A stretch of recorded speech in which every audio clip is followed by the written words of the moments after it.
guys, I'm back, and today I want to talk to you about something that is a little bit embarrassing. It shouldn't really be, and I'm not really embarrassed, it's just that some of you guys might think that I'm really weird and gross, but I really am not, and I'm going to prove it to you.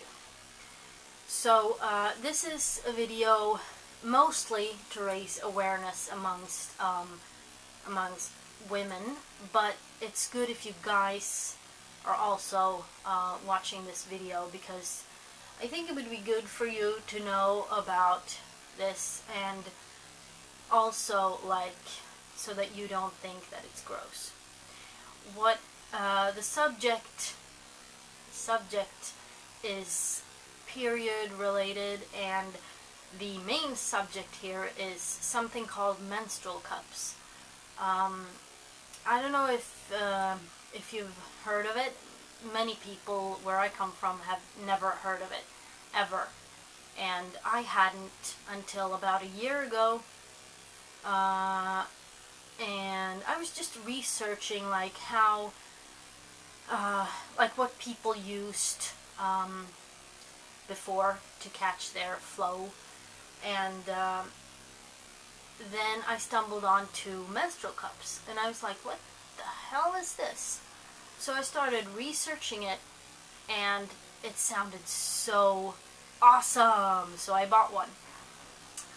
A menstrual cup is basically a small silicone cup that you insert into your vagina, and it catches the blood during your period, instead of using disposable pads, which are not very good for the environment, and it's, icky, and you can feel that you have that between your legs for 3 hours. And then we have tampons, which are not good for the environment either, and also they make you go dry and sore, which is very unpleasant, and you have to change them a lot. And there's also the risk of toxic shock syndrome, which is basically sepsis or blood poisoning, and people can actually die from that. So, but all of you girls know that because you've read the little leaflet that you get with the tampons. But menstrual cups, when I found out about menstrual cups, I was like, wow, eye-opener, and my life completely changed.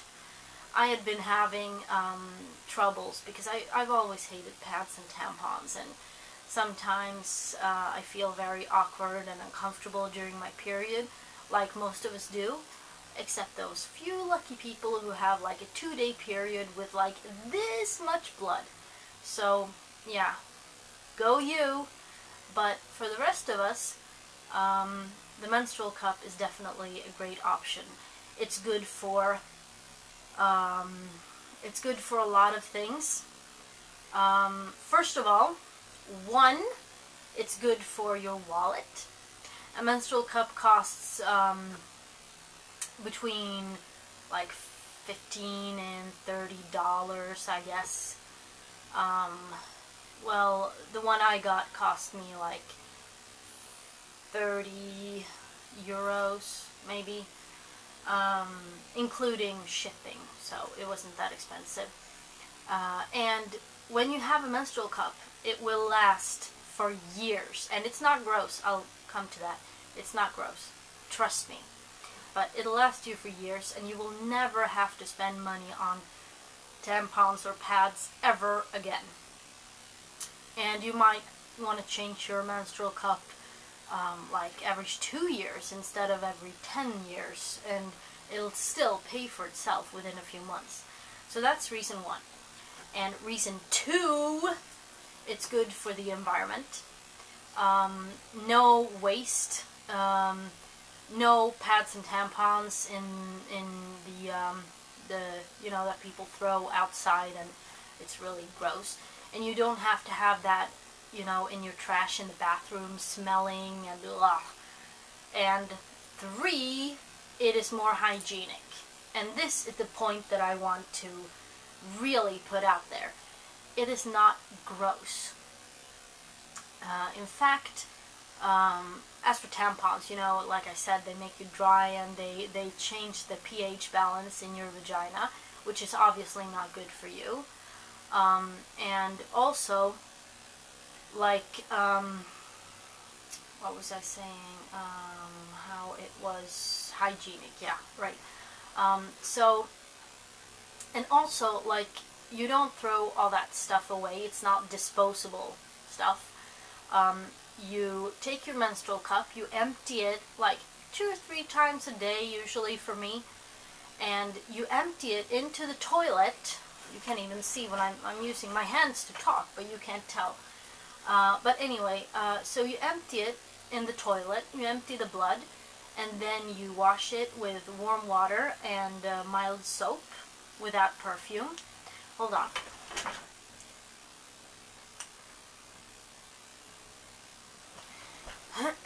And then you reinsert it, and then it's actually very clean. And then between each period you boil it, so it's really clean. And plus, you don't have to have that messy wet stuff between your legs like when you have pads. And when you have tampons, they always slide out.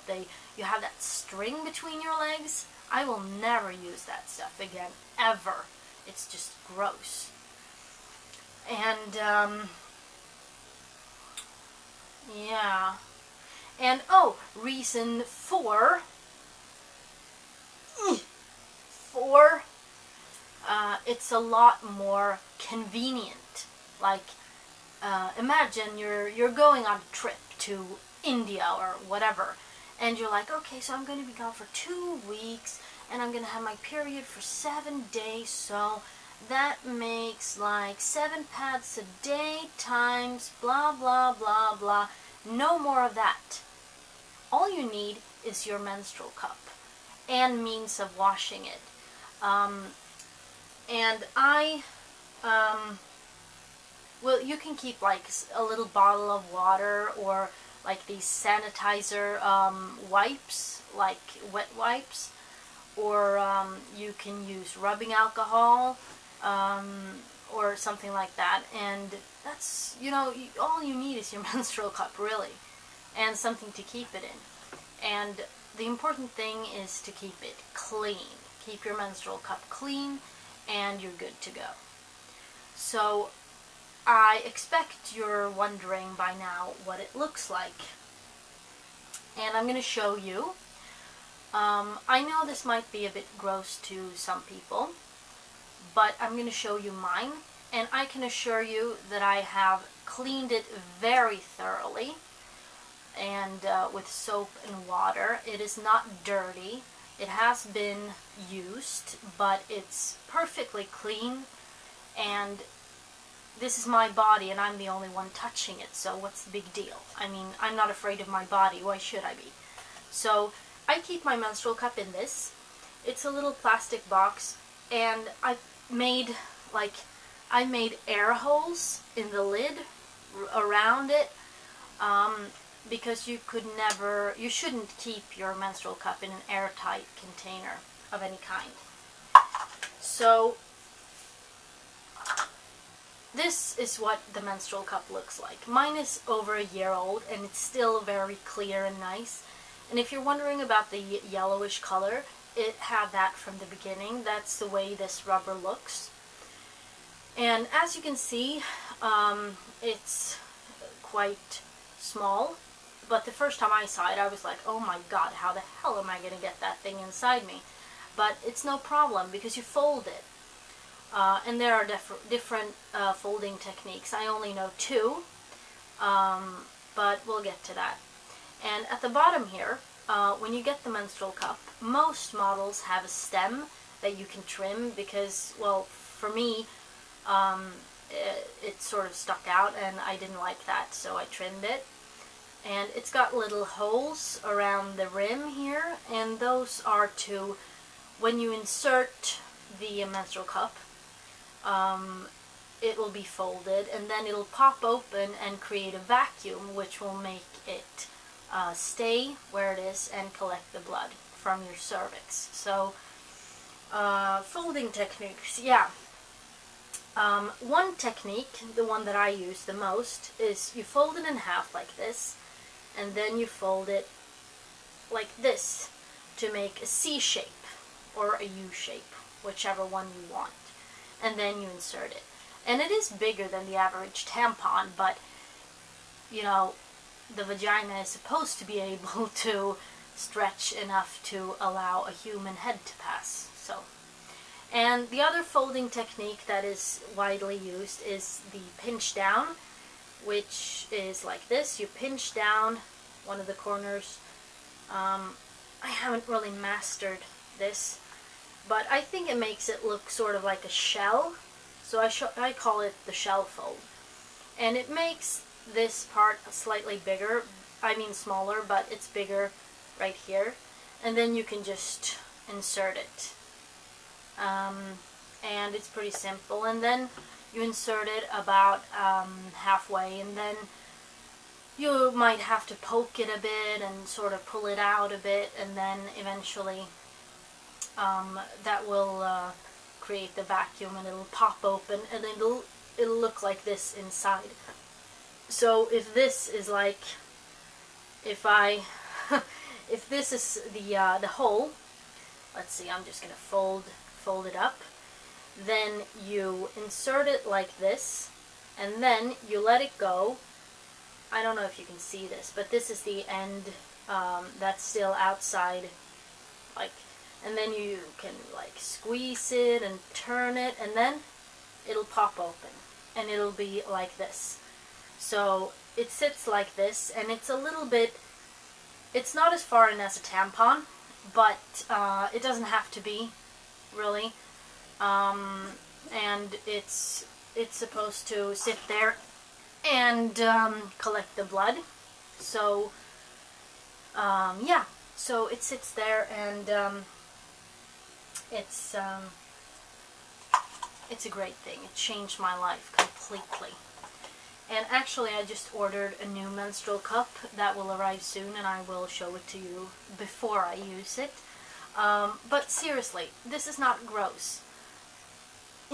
And if you have any questions about this, just post them down there, and I will answer them. I really wish that more women knew about this, and I will tell anyone that I meet who are like, oh, I hate having my period, I hate pads, I hate tampons, and I'm like, well, have you ever heard about the menstrual cup?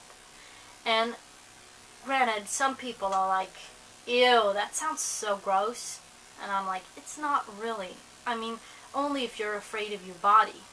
But don't be afraid of your bodies, and that goes for both men and women. Don't be afraid to touch yourselves while you're doing, okay, that sounded wrong, but like, when it comes to inserting the menstrual cup and taking it out, which is a little bit more tricky, but there are so many tips, great tips out there. But when it comes to that stuff, it's your body. It's not weird to deal with it, you know, to touch it. It's not weird.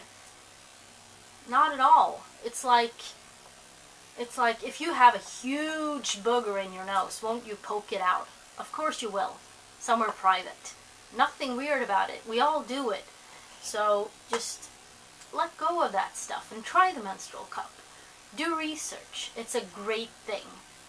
And before I start ending this video, I'm just going to say a few things. The cup that I have is a moon cup, and I think it's the B size because it's for women who are under 30 who have not given birth. And there are size guides and tips and whatnot on dozens, hundreds of pages that I'm going to put down below so that you can do your own research. But I also answer any questions, and I've gotten pretty good at this thing with menstrual cups, so don't be afraid to ask. And most cups come with a little instruction thingy, manual, booklet. This is the Moon Cup one, and it talks about how you insert it, how you remove it, how you keep it clean, and how you take care of your menstrual cup so that it will last. And I also got this little bag, drawstring pouch thingy with my cup. You're supposed to keep your cup in it because it has to be aired out. But I prefer this thing because it feels a lot cleaner, and I can clean it out with rubbing alcohol, and there are air holes here. But it's all up to you. And if I would go traveling, I usually keep like a little bottle of soap, like really mild soap, in my bag. And you can buy, I think, in any country, you can go to the store, sorry, and you can buy these little refill bottles, and you can fill these, one of these with like soap and one with water, because if you're like in a public restroom where there's like stalls without a sink, then you can just wash your menstrual cup out over the toilet and like wipe your hands on a sanitary napkin or whatever. And then I don't know why I have this, but this is a little bag thingy that you can keep all your stuff in, and just you can keep it ready, and then when your period starts you can put it in your purse. And that's also a great thing about the menstrual cup, because you can keep it in a lot longer than a tampon, and you can put it in, like if you're not sure when your period's going to start, you can put it in and start using it, and then you won't have any nasty surprises in your panties. So that's really good. And also, like I said, you don't have to empty it as often as you have to change a pad or a tampon. And no risk of toxic shock syndrome. You can keep it in when you sleep, you can keep it when you go swimming, jogging, whatever you want. It'll sit there, it will not leak once you learn how to insert it properly, which takes some time, but I am now an expert. So yeah, I think that's all I had to say about the menstrual cup for now. But I'm really passionate about this, and I think it is something that all women should know about. So, and men, not to forget the men. And if there are guys watching this and you have a girlfriend who keeps complaining about the messiness of her period, tell her about this. Tell her about the menstrual cup. And ask her to do some research. I'm sure that once you explain that you think it's a good idea, she'll listen to you. Because, believe it or not, we like it when you men get, not involved, but when you have great ideas. We love that. So, yeah. So please do me a favor and at least research it, and please like it, because I do, and I know a lot of people who do. And I've been talking a lot for a very long time, so I'm going to stop talking right now, and check the links below, and have a good day, and I hope your next period will be a lot better than the last one. Bye-bye!